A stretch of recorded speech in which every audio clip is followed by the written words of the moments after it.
Hoje nós vamos falar sobre viabilizar a obra de Deus. O apóstolo Paulo vai chegar numa cidade em que ele precisava realmente dessa viabilização, ele precisava de ajuda. E a obra de Deus precisa de ajuda, precisa acontecer. Ah, mas a obra não é de Deus, Bispo G? E aí? Se a obra é de Deus, ele que se vire, porque ele é Deus e a gente é ser humano. Muito fácil, e aí? né? Colocar a responsabilidade de Deus naquilo que nós temos que fazer. E tudo que a gente faz tem galardão, nós temos que entender que também tem esse lado, né? A gente, além de fazer, viabilizar a obra, nós recebemos as bênçãos de Deus e tem ainda o outro lado que a gente aprende, cresce, né? Alcança proeminência. Maravilha! Nós paramos na cidade de Atenas e o apóstolo Paulo ficou muito conhecido com um discurso incrível entre muitos filósofos e em Atenas ele realmente enfrentou a idolatria, a religiosidade daquele lugar, a filosofia, né, o berço de toda a cultura grega. E agora o apóstolo Paulo ele vai para uma cidade muito desafiadora também, que é a cidade de Corinto. Então vamos ver aí todo o trajeto do apóstolo Paulo na segunda viagem missionária. Então aí no mapa você vê que ele saiu de Antioquia, ele cruzou toda a Ásia Menor e parou em Troade. Em Troade Deus deu uma orientação para ele mergulhar na Europa, para ele entrar na Grécia, né? Passou pela Macedônia, por algumas cidades, edificou igrejas também, passou por Atenas, como falamos, e agora chegou em Corinto. Corinto é uma cidade muito importante também, a região é a região da Acaia, né? Essa região é chamada região da Acaia. Corinto era conhecido como um centro de adoração a Afrodite, a deusa do amor, da paixão. Normalmente ligado mais à prostituição mesmo, né? Ao amor lascivo, ao prazer sexual. Então era um centro onde muitas pessoas do mundo inteiro vinham adorar Afrodite. E como toda adoração a esses deuses, havia muita prática de prostituição cultual, ou seja, mulheres que eram como que sacerdotisas destes templos e as pessoas se deitavam com essas mulheres, pagavam para financiar o próprio templo, para ser ali a fonte de recurso para a subsistência dos sacerdotes. Perfeito? E, inclusive, Bispo Dani, lá era uma cidade portuária. Então, geralmente, cidades portuárias, pessoas que viajam, infelizmente, procuram esse lado, né? Nós conhecemos, né? As docas de Santos, os cais, e tudo isso são os centros de prostituição. E lá, Corinto era um dos principais centros, um porto e um centro de prostituição. Maravilha. Vamos ler, então, Atos 18, versículo 1. A palavra de Deus diz assim: Depois disto, deixando Paulo Atenas, partiu para Corinto. Lá, encontrou certo judeu chamado Áquila, natural do Ponto, recentemente chegado da Itália, com Priscila, sua mulher, em vista de ter Cláudio decretado que todos os judeus se retirassem de Roma. Paulo aproximou-se deles. O apóstolo Paulo chega em Corinto sozinho, tá, gente? Como Atenas ele enfrentou sozinho, Corinto ele continuava sozinho, ou seja, Silas e Timóteo estavam tendo bastante trabalho na região da Macedônia ainda.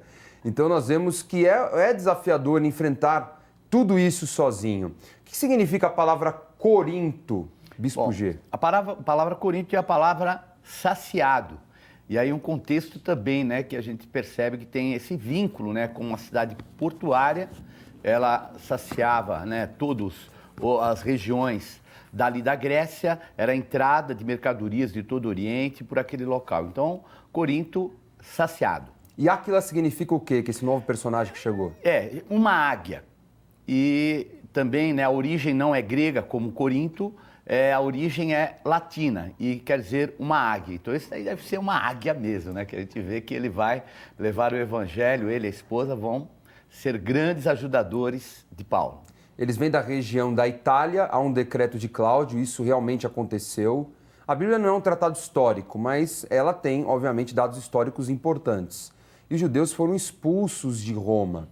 E nós vamos ver que realmente Roma teve realmente momentos de conflitos com romanos, não apenas com cristãos, depois perseguições muito acentuadas Então, teve um momento que eles perseguiram os judeus e, por consequência, os cristãos também eram perseguidos porque os romanos entendiam que os cristãos eram uma doutrina do judaísmo. E outra hora também, perseguiam os cristãos e os judeus acabaram sendo perseguidos também. Mas o assunto de hoje é o seguinte, de alguma forma, algum problema houve em Roma, os judeus foram ali dispersos, Priscila e Áquila estavam em Corinto. Agora eles vão ter algo em comum com o apóstolo Paulo. Vamos ver o versículo 3. E posto que eram do mesmo ofício, passou a morar com eles e ali trabalhava, pois a profissão deles era fazer tendas. Então descobrimos que o apóstolo Paulo ele tinha uma profissão, ele tinha uma atividade profissional. Tu não pensa assim, não, ele era um perseguidor do evangelho antes, ele era do sinédrio e tal, mas todos esses caras, com exceção dos sacerdotes, eles tinham profissão. Todos tinham profissão. Os fariseus, os saduceus, eles tinham profissão. Se não tinha um ofício sacerdotal, tinham profissão. E no caso dele, ele era fabricante de tendas. Então, ele tinha algo em comum. Provavelmente, quando ele chegou em Corinto, ele foi à região do mercado, viu pessoas que faziam o mesmo ofício, começou ali a dialogar, acabou também convertendo essas pessoas, como Priscila e Áquila, ao evangelho, e acabou tendo essa aproximação. Agora, o apóstolo Paulo realmente precisava trabalhar? O momento, né? Porque Corinto não tinha ainda igreja, uma igreja consolidada que pudesse ele se dedicar à palavra e, de repente, alguém o suprir, né? Porque tem esse lado. Então, era o início da caminhada e ele tinha que trabalhar. Inclusive, ele mesmo escreve num dos textos de suas cartas, quem não trabalha, que não coma. Uhum. Então, ele também coloca esse lado. Então, ele ficou trabalhando e fazia isso, né, que era a profissão dele. Isso também era até uma prática, né, que a gente percebe dos apóstolos logo no começo. Todos trabalhavam até o momento que foi necessário cuidar mais da obra. Obviamente, para cuidar mais da obra, a obra tem que crescer. Ela tem que dar o sustento, ela tem que dar uma cobertura, ela tem que ampliar. Então, Paulo era um exemplo nisso, sem dúvida. Trabalhava. Atos 18:4 fala assim que todos os sábados ele discorria na sinagoga, persuadindo tanto judeus como gregos. Quando Silas e Timóteo desceram da Macedônia, Paulo se entregou totalmente à palavra, testemunhando aos judeus que o Cristo é Jesus. Então, temos a chegada das figuras importantes que davam assistência ao apóstolo Paulo, Silas e Timóteo. Antes de a gente falar dessa questão do financiamento da obra, nós vemos uma diferença de relação, talvez hierárquica,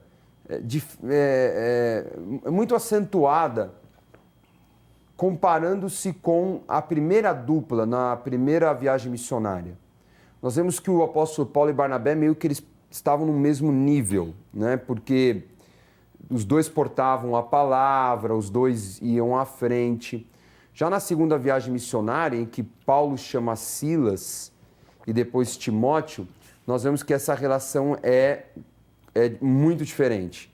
Eles são mais assistentes mesmo, né? Eles não têm, vamos dizer assim, o mesmo patamar do apóstolo Paulo, isso é uma coisa até óbvia, que nós chamamos isso de primazia, né? Eles podem, claro, depois serem apóstolos, mas o apóstolo Paulo era um homem muito mais experiente, com muito mais autoridade, com uma dinâmica ainda mais vanguardista do que a deles. Então, eu só quero colocar esse ponto porque o texto dá muito a entender isso. Quando eles chegavam, eles passaram a produzir recursos para que o apóstolo Paulo estivesse liberado, porque até então ele estava pregando apenas aos sábados, é o dia que sobrava para ele. Domingo a sexta ele trabalhava, como todos, para subsistência, e aos sábados, que era o tempo que ele tinha hábil, para pregar na sinagoga. Quando os dois chegaram, deram a ele essa liberação, né? A condição dele pregar mais. E é claro, irmãos, quando eu prega mais, o impacto vai ser maior, porque vai ter mais gente se convertendo, e logo nós vamos ver aí as oposições aparecerem. Bispo Gil, eu quero fazer uma pergunta, porque é algo polêmico, e não deveria ser, mas é polêmico, que é quanto a pastores ou bispos, ou seja qual for o título, vamos dizer assim, da liderança, receber salário por trabalhar nas atividades da igreja. É claro que isso é certo para aquele que se dedica puramente a isso, né? é aquela pessoa que está ali dando a vida, porque também... E pergunto, como é que a pessoa vai sobreviver? Vai pregar o dia inteiro? Vai viver do quê? Vai alimentar a família como? Então, afinal, é certo, não é? E quem realmente, vamos dizer assim, merece receber e quem não merece receber? Bom, eu acho assim, se a pessoa realmente ela tem a sua atividade, que é a atividade espiritual, e ela se dedica o dia inteiro, eu acho que não tem nenhum problema, né? A própria Bíblia fala, né? Quem planta uma vinha, que dela colha. E quando o apóstolo Paulo fala a respeito disso, ele está falando a respeito da igreja. E também tem um outro trecho que diz ainda assim, que não amordaçarás ao boi que debulha. E aí ele fala, não, eu não estou falando de bois, estou falando de pessoas que se dedicam. Então, o trabalhar na obra é algo maravilhoso. Então, eu raciocino da seguinte forma, se eu tenho um valor para o mundo, eu sou um profissional, e eu, de repente, tenho um salário para o mundo, por que eu não vou poder ter um salário fazendo a obra de Deus, que é algo muito excessivamente melhor para as vidas? Vidas reconstruídas, aconselhadas, tratadas, pessoas libertas, curadas. Então, quer dizer, tudo isso só constitui uma coisa, que é digno do trabalhador do seu suor. Então, ele deve. Agora, tem um outro lado, porque às vezes as pessoas acham que receber um salário é ir à noite pregar. Não, o trabalho tem que ser trabalho mesmo. É acordar 7 da manhã, durante o dia trabalhar. Se for trabalhar com a igreja, a parte administrativa, a parte na área de ensino e assim por diante, a parte também de formação, ensinando, visitando, caminhando, quer dizer, ter o seu tempo útil. Claro. Porque se você trabalha para o mundo e você, lá fora, dá bom testemunho, se ocupa, quanto mais na obra de Deus, com que Deus está certeza. vendo. Eu acho que mais ainda. Então tem esse lado. E um lado também, Bispo Dani, eu acho que assim, a obra ela deve assumir a pessoa quando realmente ela for se dispor. Por exemplo, se eu de repente consigo cuidar da igreja só pregando à noite e tem ido bem, não precisa, mas à medida que ela vai crescendo, desenvolvendo, exige necessidade, aí eu vou me envolver, né? É o caso do nosso apóstolo.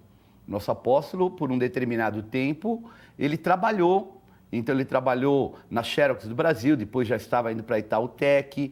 Mas aí o que aconteceu? O trabalho ia ocupar completamente o tempo dele. E a igreja crescendo.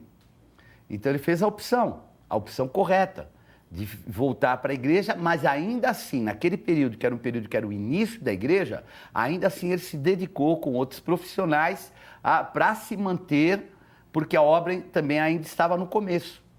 Então, tudo isso a gente vê, né? A gente vê a marca apostólica nesse envolvimento. Um exemplo de Corinto ilustra a diferença do alcance de quem só se dedica ao sábado e de quem se dedica todo dia. Uhum. Então, um pastor que, de repente, ele passa a ser suprido pela igreja porque ele vai trabalhar todos os dias, isso vai dar à igreja um crescimento muito maior do que um pastor que só ministrasse à noite, uma vez, 2 vezes por semana, no domingo. Então, é claro, existem modelos. Dentro da nossa própria igreja, a Igreja Renascer, tem pastores que são de tempo integral e tem outros de tempo parcial. Os de tempo integral são assalariados, porque se dedicam o dia todo a esta obra. E é claro que vai ter um impacto maior aquele que se dedica o dia todo, porque ele vai ter mais tempo para planejamento, para administração, para fazer visitas, para orar pelas pessoas, para pregar cultos, que podem produzir relacionamentos importantes no bairro ou na cidade onde ele atua, e assim vai. E um debate bem interessante sobre o Setembro Amarelo, que já se passou, falando sobre o perigo da depressão, é ver também que os pastores eles pagam um alto preço. Uhum. Claro que depressão, nós sabemos que tem origem demoníaca, sem dúvida alguma. Ah, bispo, mas é uma enfermidade. Sim, enfermidade com origem demoníaca. Ponto. É um espírito de enfermidade. Agora, muitos pastores precisam também de preparo para enfrentar essa obra? Não é simples, não. Porque a gente recebe realmente muitas pessoas com uma carga negativa terrível, pessoas possessas de demônios, temos que dar muita atenção. A gente ouve muita história triste. É um fator, assim, no quesito psicológico, bem pesado. Por isso que exige do pastor um preparo mental e principalmente espiritual. Porque tem muito pastor que tem boa intenção, ele prega, ele cuida das pessoas, mas de repente ele não está preparado para enfrentar todo o mal que vem por essas pessoas. E ele acaba sendo até tomado por isso, né? Nós tivemos, assim, casos recentes nos Estados Unidos, um aqui no Brasil, de pastores que tiraram a própria vida e, curiosamente, eram pessoas que tinham trabalho voltado para ajudar pessoas com depressão. Então, é um trabalho duro, o pastor não tem horário, essa é a verdade. Não é como uma empresa que vai lá, bate o cartão, acabou, não tem horário, é o dia todo, né? As pessoas que assim, caminham com a gente, falam assim, é uma loucura a vida de vocês e tal.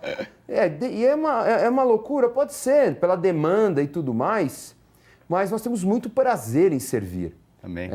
Eu falo para você que é a melhor coisa que existe. Eu tenho minha profissão também, cada um tem a sua profissão, sua atividade, mas sabemos que quando nós nos entregamos integralmente, a porção que Deus nos dá, a sabedoria que Deus nos dá, o relacionamento até com Deus é, claro, diferente, com certeza vale muito a pena. E um dado importante, Bispo Dani, é que a pessoa que se envolve ministerialmente, às vezes ela cumpre também um lado administrativo. O lado administrativo ele não pode de maneira nenhuma dominar o dia da pessoa. Então ele tem que reservar, porque o mais importante é o altar. Tanto mais importante é o altar, é que Paulo ele vai se dedicar só ao altar quando chegam dois, né, no caso que nós falamos, Silas e Timóteo, que vão ajudá-lo no trabalho. Então, é muito importante isso, porque às vezes eu vejo pessoas que se desgastam muito administrativamente e quando chegam no culto estão dando o seu pior, desgastados, não se prepararam. Então, o apóstolo Paulo mesmo fala, né, que o presbítero que exerce bem o seu chamado deve receber dobrado honorário, principalmente aquele que se dedica ao ensino, à palavra de Deus. Agora, por que ao ensino? Porque é a palavra de Deus que nos dá estrutura, fundamento. O fundamento apostólico é baseado na doutrina dos apóstolos e profetas. Então é muito importante a gente ver isso, porque às vezes as pessoas exercem esse lado e perdem o principal, que é o altar. E aí que muitos se perdem com depressão, porque o que nos cura é o próprio altar, é o que nos dá força, nos fortalece. Então eu começo o meu dia às 7 da manhã.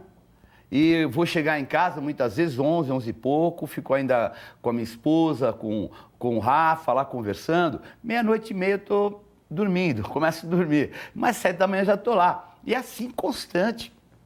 Eu prego, tem semanas que eu prego até 10 vezes. Sim. Parece incrível. Mas são 10 vezes. Mas as 10 me reanimam. Eu recebo uma unção. E também tem um outro lado, você vence a opressão maligna. Com certeza. Que esse é o dado que muitos, né, que chegam nesse ponto, quer dizer, lidam com pessoas deprimidas, lidam com o mundo espiritual, muitas vezes com a área da miséria, do necessitado, e de repente não tem entendimento que também tem potestades por trás disso, né? E infelizmente muitos pregadores hoje acabam atuando mais nesse plano da alma. É verdade. Ele acaba nesse conhecimento, vamos dizer assim, mais técnico da Bíblia, olhando a Bíblia como um livro de autoajuda. O grande segredo para esses caras, né, que a gente poderia falar assim, né, pela nossa experiência pastoral de anos e anos de ministério, é que antes de todo esse conhecimento técnico, de autoajuda, que a Bíblia nos ensina, os exemplos da Bíblia, é entender a Bíblia espiritualmente, entender o mundo espiritual. Porque é muito mais profundo do que você, por exemplo, dar técnicas para alguém vencer a depressão. É realmente ensinar a pessoa como ter uma vida espiritual. Porque se ela tem uma vida espiritual genuína, com certeza ela vai encontrar o caminho de cura. Porque o próprio Espírito Santo vai convencê-la, vai ensiná-la. Então, quando o Bispo G falou de ter uma vida no altar, de todo dia dedicado, nós somos renovados pelo Espírito Santo constantemente. Por isso que não há margem para ficar mal, para ficar em depressão, né, para não conseguir levantar da cama. Ora, se a pessoa realmente tem uma vida espiritual, o Espírito Santo vai levantá-la, vai fortalecê-la, vai revelar o que ela está errando também, o porquê que está acontecendo aquilo, porquê que está pesado, quais são os demônios que estão agindo para serem repreendidos. E isso exige oração, jejum, conhecimento da palavra. É muito importante o conhecimento do mundo espiritual. E o conhecimento do poder da palavra, né? Porque a palavra, ela é uma arma espiritual. Ela divide atingindo alma e espírito. Então eu conheço muitas pessoas que fazem tratamento psicológico, né? E até psicólogos que falam que quando eles usam só psicologia, a pessoa volta a ficar enferma na alma. Mas quando eles usam que há uma permissão, está lidando com um cristão e usa a psicologia para a alma e usa a palavra de Deus para a vida espiritual, a pessoa é curada. Com certeza. Então é a palavra de Deus que ela tem e atinge, não só a alma, mas ela atinge também o mundo espiritual. E também muitos pastores vão ao esgotamento por falta de estratégia com o próprio ensino. Você vê, né? Paulo, ele foi coerente, eu vou ter que trabalhar, sábado eu vou me dedicar. Quando chegaram seus sucessores, esses dois deram a ele a condição, né, o suporte para ele realizar a obra. Então só chega ao esgotamento quem está falhando na formação. Forme sucessores, né, forme pastores, forme diáconos, forme pessoas para te ajudar, porque também acaba se dedicando a coisas muito pequenas e deveria mergulhar naquelas que são maiores. O apóstolo Paulo muito sábio com isso. Quando chegou, falou, agora vocês cuidam disso aí, porque essas coisas pequenas vocês têm condição de cuidar e eu vou cuidar das maiores, que é anunciar o evangelho na sinagoga, para os gentios, para todo mundo na cidade. Tá certo? E como eu disse, Bispo G, vai ter oposição, porque quando ele se entregou totalmente, muitas pessoas começaram a se converter. Vamos ver então o versículo 6, fala assim: opondo-se eles e blasfemando, sacudiu Paulo as vestes e disse-lhes: sobre a vossa cabeça o vosso sangue. Eu dele estou limpo e desde agora vou para os gentios. Será que Paulo estava rompendo definitivamente com os judeus pelo fato deles terem rejeitado? Então eu percebo aí, né, um momento que ele fala, vou definitivamente, tal, vou rompendo, tal, mas a gente sente que há algo um pouco também na alma, né? Não é fácil, né? Isso que é importante na palavra de Deus. É a humanidade das pessoas. Porque às vezes nós achamos que estamos lidando com santos, e não são. São homens como nós.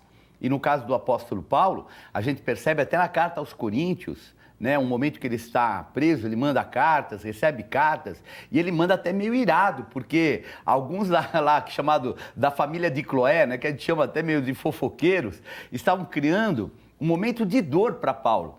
E Paulo dá uma paulada mesmo, que a gente percebe que ele fica irado e ele fala, por quê? Porque é o conceito de um homem. Então, nós estamos lidando com ETs, estamos lidando com homens. E no caso, o apóstolo Paulo mesmo, ele tinha esse momento. E esse momento ele falou, vou romper com os judeus. Mas é muito sério, né? Porque ele é um apóstolo. Ligar coisas no mundo espiritual, ainda mais para um apóstolo Paulo, é perigoso. Sacudir as vestes, que é um sinal de maldição. Então é uma coisa muito séria, mas a gente vai perceber que isso foi algo que ele até pretendia, mas que de alguma forma Deus vai mostrar outro caminho. Deus ele mostra vai se arrepender, o caminho, né? Claro. É aquela coisa, de repente não viu que estava produtivo, né? Falou, não, agora eu vou para onde é produtivo, vocês estão... É aqueles 5 minutos que não deveriam existir, né? Enfim. Mas Deus estava ali no controle porque o jogo ia virar. Então, o versículo 7 fala que saindo dali, ele entrou na casa de um homem chamado Tício Justo, que era temente a Deus, e a casa era assim do lado da sinagoga. Afronta, né? Mas Crispo, o principal da sinagoga, creu no Senhor com toda a sua casa. Também muitos dos coríntios, ouvindo, criam e eram batizados. Olha só, o cara da sinagoga se converteu. Ele que bateu as vestes, vai embora, não fala mais com vocês. E quem se converteu era a figura mais importante administrativa da sinagoga. E o caminho de Deus para Paulo mudar de ideia, né? Põe ele na casa de uma pessoa que é coladinho na sinagoga. Querendo dizer, querido, você vai pregar para gentios, sem dúvida, esse é o teu chamado, mas você vai continuar pregando para os judeus. Mas não despreze os judeus. Lógico. Claro. Imagina, ele depois ia lá para Roma, e tem tantas coisas para acontecer ainda, meu Deus. E judeu tem em todo lugar. Então... Bom, continuando o texto, fala assim no versículo 9.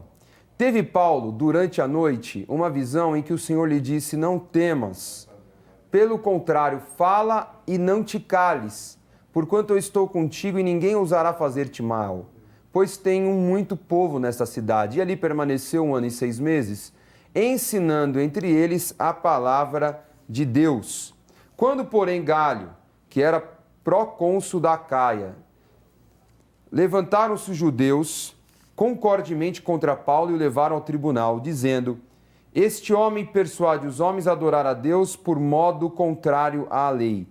Ia Paulo falar quando Galho declarou aos judeus, se fosse com efeito alguma injustiça ou crime de maior gravidade aos judeus, de razão seria atender-vos. Mas se é questão de palavra, de nomes, da vossa lei, tratai disso vós mesmos. Eu não quero ser juiz dessas coisas. E os expulsou do tribunal.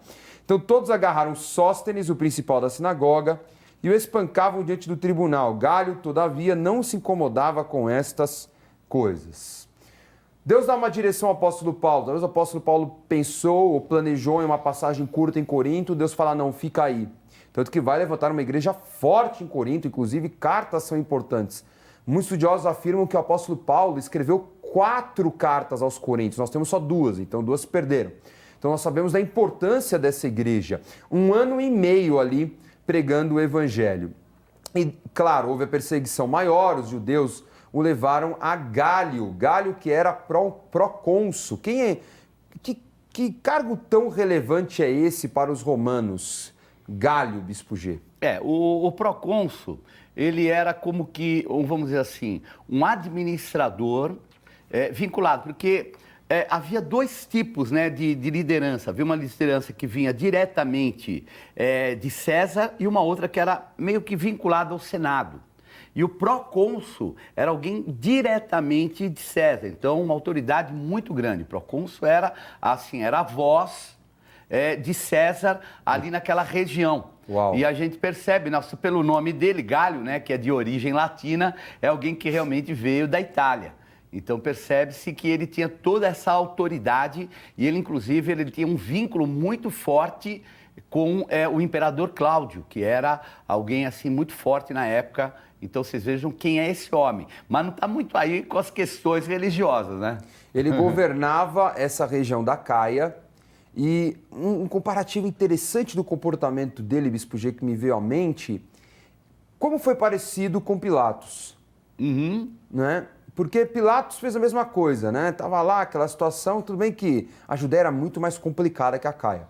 Mas aquele debate, aquela coisa, crucifica, aí vai lá, lava as mãos, não quero me meter com isso, não quero assumir essa responsabilidade, não quero colocar a mão em ninguém. Até porque Paulo era um cidadão romano também, Galho não sabia disso. Não. Mas é um comportamento de fugir dessa responsabilidade religiosa. Entretanto, na mesma forma que foge, também deu um aval para resolva como vocês quiserem. Igual Pilatos. Quer crucificar, crucifica. Quer não sei o que lá, faz o que vocês quiserem.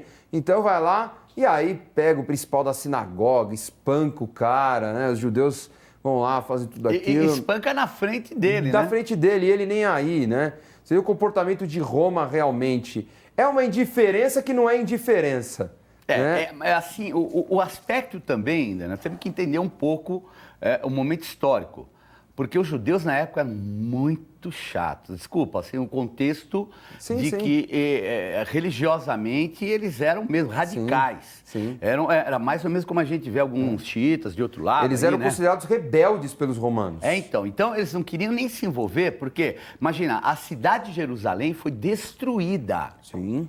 Destruída, quiseram pôr até um outro nome na cidade de Jerusalém, porque eles não queriam mais saber dos judeus. Então, esse contexto era um contexto que eles não queriam mais se envolver. Por isso que, no caso, ali também, né, em Jerusalém, lavou as mãos, né, Pilatos lavou as mãos, e ele, como procônsul, ainda tinha um nível mais elevado ainda. Pô, eu vou ficar me preocupando com essas coisas. Esses caras vão começar com agitação aqui. Se vira. Bateu e ele nem aí. Nem se preocupou, estava nem aí, né? Mas Paulo não se abalou, né? Versículo 18 fala que Paulo, havendo permanecido ali ainda muitos dias, por fim, despedindo-se dos irmãos, navegou para a Síria, levando em sua companhia Priscila e Áquila, depois de ter raspado a cabeça em Cencreia, porque tomara voto. Bom, ele vai sair de lá, vai terminar a segunda viagem missionária. Nós vamos já falar dos últimos pontos para encerrar a segunda viagem missionária, nosso tempo está um pouquinho apertado. Mas, Bispo G, eu quero falar desse lance do voto, né? Por que o apóstolo Paulo fez voto raspando a cabeça? Ele ainda andava com alguns costumes da lei judaica? Então, veja bem, o voto é um voto de nazireado, mas é um voto temporal, não é aquele voto que a pessoa faz. O que eu percebo que ali ele está entregando o voto. Então, uma coisa é você andar segundo a lei, a outra coisa é você ter um contexto de entrega, de consagração que você faça ao Senhor. Então, hoje, por exemplo, eles faziam na lei o jejum, nós fazemos o jejum hoje. O contexto é outro, o nosso contexto é espiritual, é um jejum que a gente faz em amor ao Senhor, não é de oprimir a alma. E o outro lado também do jejum é que é o quê? É uma arma de guerra. Então, Paulo sabia que ele estava em guerra, ele fez esse voto como um jejum. E ele não cortou o cabelo durante determinado tempo da vida dele ali, que ele andou por ali, depois ele foi, rapou, cumprindo o voto. Versículo 19 fala que, chegados a Éfeso, deixou-os ali, e ele, porém, entrando na sinagoga, pregava aos judeus. Rogando-se-lhe para ele permanecer mais tempo ali, ele não acedeu, se despediu de todos e disse: se Deus quiser, voltarei para vós outros. E embarcando, partiu de Éfeso. Chegando a Cesareia, desembarcou, subindo a Jerusalém, tendo saudado a toda a igreja, desceu para Antioquia. Então, vamos ver aí no mapa, encerrando a segunda viagem missionária, o apóstolo Paulo vai deixar Priscila e Áquila em Éfeso, tá? Então, vê lá o mapa ali, bem no centro, lado esquerdo da tela. De Corinto vai para Éfeso, deixa Priscila e Áquila ali. Vão ser muito importantes ali, porque eles vão despertar um homem estratégico chamado Apolo, que é o que nós vamos falar na próxima aula. De Éfeso ele vai navegar, passando